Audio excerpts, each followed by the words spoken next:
Owen and Dmitri, thank you for joining us on Spectator TV. Owen, you write in the magazine this week that the war in Ukraine can now only end with a peace deal. When did you think it became sort of clear that Ukraine couldn't sort of win this war outright, and that a compromise would have to be reached with Russia? This was clear immediately from the beginning that Ukraine was more or less, it's the full defeat of Russia and the removal of the Putin regime would be a nice goal. But actually, it's the biggest nuclear armed power in the world. If we're talking about defeating Russia in the sense of actually, defeating it comprehensively as Germany and Japan were defeated in 1945, that was never really going to happen. The thing that's been unclear up to this point is how far the Ukrainians would be able to get in terms of their counteroffensive, in terms of pushing Putin's troops out of the territory they occupied since February of last year. And that's, I think, what's changed over the last month, particularly with the Ukrainian Chief of General Staff, Valery Zaluzhny, announcing in The Economist last month that there was not going to be a magical breakthrough. And I think there are officially several of the senior people that I spoke to, Zelensky people that I spoke to in Kiev over the last couple of weeks, believe still that they'll be able to do better in a spring offensive. But frankly, I'm not sure how that's going to happen, because they don't have air superiority. Even if they do get F-16s, they're not really going to achieve the kind of overwhelming air superiority that they need for a massive breakthrough. And they're basically going to be in the same situation as they are now, which is fighting through a very deep and comprehensively defended barrier of trenches and minefields and so on. So the idea that Ukraine is actually going to, realistically throw Putin out of its territory entirely is now, I think, pretty much off the cards. Dmitri, do you think now is a good time to cut a deal? No, I do agree with Owen, though, that at some point there will be negotiations. Almost every war in history, or certainly modern history, has ended in negotiations and not unconditional surrenders. And no one thinks that Russia will take an unconditional surrender, or you could force them to. The problem, however, is that this war has never really been about territory for either side. In the case of Vladimir Putin, territory is not really what he's primarily focused on. He doesn't really care that much if he takes the town of Bakhmut, as he did this year, or if he takes the village or small town of Adviivka. That's not his primary goal. His primary goal is to control Ukraine. His original goal, of course, was maximalist, to install a puppet regime in Kiev. But at a minimum, he wants to make sure that Ukraine is torn away from the Western alliance, be it NATO, be it EU, and general affiliation with the West. The irony is that the territorial conquest does not accomplish that objective, that the more he takes the Donbas does not make Kiev want to be part of Russia or be part of Russia's orbit.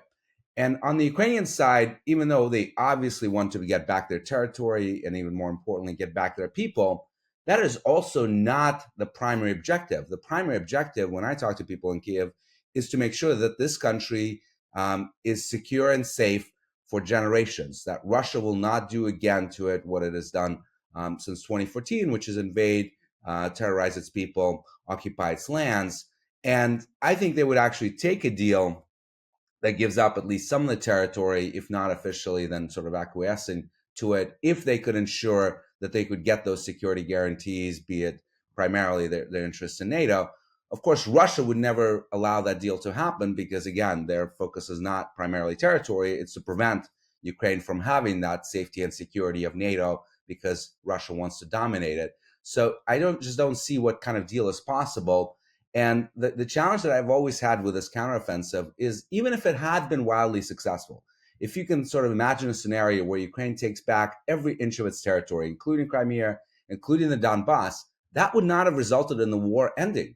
All that would have done is move the front line to the Ukraine's internationally recognized borders. In fact, the Russians would not have not only would not have said, well, that's it, we're giving up, we're going back into Russian territory and giving up on terrorizing Ukraine, they probably would have mobilized. They probably would have taken even worse actions to destroy Ukrainian infrastructure and make life much harder for the Ukrainian people. So at the end of the day, I think we are unfortunately settled in, as we had really since April of last year, into this long war of attrition. In some ways, you can think about this war as having gone on for 10 years almost, since 2014, in various iterations. And I think, unfortunately, it could go on for many years to come, not necessarily at the same level of intensity of combat, but I just don't see the prospects of negotiations anytime soon, particularly with Vladimir Putin thinking that he's got an upper hand. I mean, Owen, in your piece, you mentioned that there was a point when peace talks were ongoing, and it seemed like that deal could be reached back in March 2022. I mean, can you tell us a bit about that? Yeah, well, first I must say that I'm completely shocked that I find myself in strong agreement with you, Dmitri, on pretty much everything that you say. Yes. Well, with the talks, in a nutshell, there's a kind of dangerous and easy narrative that is current in some Western political circles, not really in Ukraine, but definitely that's part of the Western, particularly Ukraine skeptic narrative in the West, that we made rash promises, particularly Boris Johnson when he arrived in Kiev on 9th of April 2022, of basically unlimited support for Ukraine. And that was the proximate cause for those series of negotiations that happened in Minsk, then Antalya, then Istanbul, to collapse. But in fact, I think, having spoken to a lot of the principals, it was pretty clear that by the end of April, by the beginning of April, there was not really any sign that the Russians were willing to make a deal that would have been acceptable to Ukraine in any way, shape, or form. So, I mean, the easy thing would be to say the Ukrainians could have accepted the loss of land and neutrality, and that would have been the end of the war. But actually, the Russians wanted much more than that. They wanted essentially the Ukraine to sort of formally concede control over the Russian occupation of the Donbas, and most importantly, to agree to restrictions on their military. And by that point, electorally within Ukraine, already the horrific images from Bucha and Irpin and all the massacres. So already, by the last time when Vladimir Zelensky talked about negotiations, that was actually on April 9th, 2022, just a few hours before Johnson came. That was the last time he mentioned it. And that was actually after Bucha already.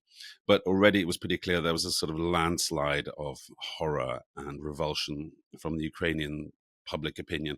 And so, but on the other hand, the bigger picture is that the deal that's on the table now is not a million miles away from the deal that was on the table in April 22, except there are two really fundamental differences. And that is that I think that it's going to be extremely difficult for the Ukrainians to accept neutrality, and they're very adamant about full NATO membership.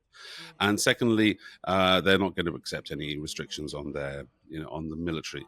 As for the status of Donbas and Crimea, as Dmitri rightly said, I think actually that's not really the crucial part. It's really about Ukraine's alignment, and that begs a really crucial question to which I don't really have an answer, and that is Ukraine joining NATO going to make Ukraine more secure or less secure?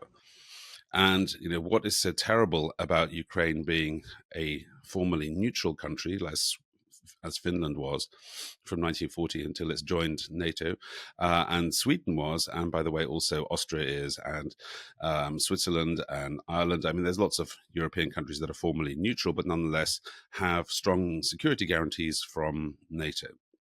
So I think the question going forward is kind of an existential one for NATO as much as for Ukraine. Does the Ukrainian logic that only full membership of NATO guarantee their security, does that theory hold water? Or is actually some kind of association with the West, with EU membership, but not actual full membership of NATO, but with strong security guarantees from NATO partners, is that going to be feasible, and is that going to be politically acceptable for Ukraine? That's a really interesting question. I mean, Dmitri, what do you think? I mean, the plenty of people could say to Ukraine, you know, you're never going to be a member of NATO, not while you have disputed borders with Russia. Why not promise Russia that you won't join up because it's not going to happen anyway? I mean, what do you subscribe to that view? Well, again, the key thing for Ukraine is how do they get safety and security and assurances that Russia will not invade again. I think they would take something less than NATO membership if they could get those security guarantees from NATO. But the challenge, of course, is that the reason that they are not able to join NATO is precisely because no one is willing to extend them those security guarantees, primarily Article 5. Yes, there are issues with Ukrainian modernization and being able to integrate with NATO, but the primary reason why there are objections to them joining today from both Washington and the other side of the Atlantic in Europe is because of the belief that I think is correct of the dangers of extending Article 5, sort of all for one and one for all security guarantees to Ukraine that could potentially bring NATO into conflict with Russia. So even if you do not let Ukraine join NATO, but extend some similar sort of protection, real security guarantees, not what was offered to them in 1994, which of course was not security guarantees at all, but basically a promise that their territorial integrity would not be violated, which Russia of course did, and an obligation by others to simply bring this up in the Security Council if such a violation occurs. But real security guarantees, then it's basically the equivalent of NATO, and you have the fundamental problem again that it would bring whoever offers those security guarantees, whether it's U.S. alone or some combination of European countries and the U.S., into a potential conflict with Russia, which they want to avoid at all costs. So that remains a fundamental issue. And by the way, from Russia's perspective, it's not really about NATO. It's, again, because Putin's goal is to dominate Ukraine and ultimately tear Ukraine away from its Western affiliation. He doesn't want to see any security guarantees, be it NATO or otherwise, that would allow Ukraine to be free from fear of conquest by Russia and control by Russia. So you have these diametrically opposed maximalist objectives on both sides. I mean, Ukraine's obviously very reasonable in wanting to protect its country from further invasions, and the Russians wanted to have the option to execute further invasions. So that's why I don't see a deal here that would be palatable to either Moscow or Kiev. Thank you, Dmitri. Thank you, Owen.